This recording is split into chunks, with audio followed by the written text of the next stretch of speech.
Tässä videossa käydään läpi Texecom-appsin käyttöönotto sisäverkossa.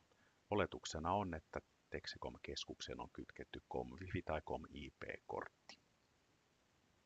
Ja se on vielä liitettynä asiakkaan sisäverkkoon.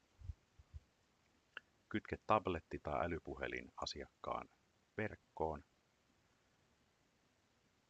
ja käynnistä Texecom-appsi. Kirjaudu ensin siihen sisään. Perusta kohde ja aloita ylhäältä alaspäin. Kirjoita ensin kohteelle nimi ja kuvaus.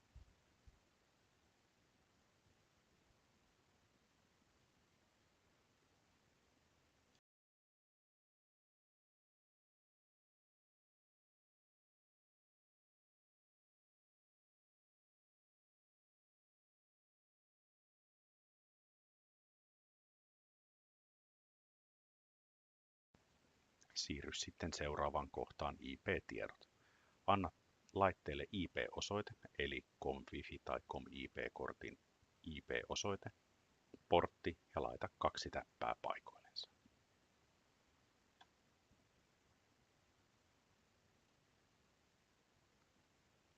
Ja siirry sitten seuraavaan kohtaan.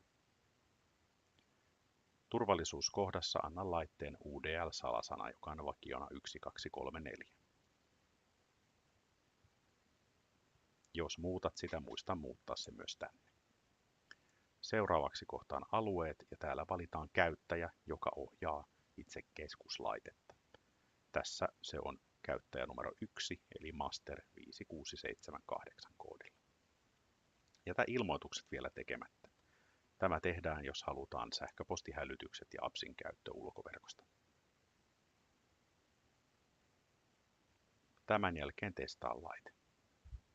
Mene takaisin päin ja valitse yhdistä kohteeseen ja sieltä kohteesi. Oikeassa reunassa on pallo, joka ilmaisee, että yhteys on kunnossa. Se vaihtuu vaaleanpunaisesta siniseksi. Avaa vielä virtuaalinäppäimistö, niin näet, että yhteys on täysin kunnossa.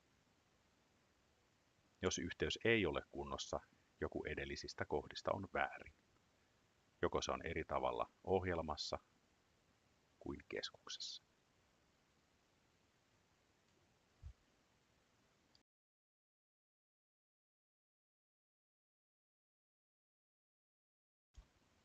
Itse ohjelman asetuksia voidaan muuttaa oikeassa yläreunassa olevasta rattaankuvasta.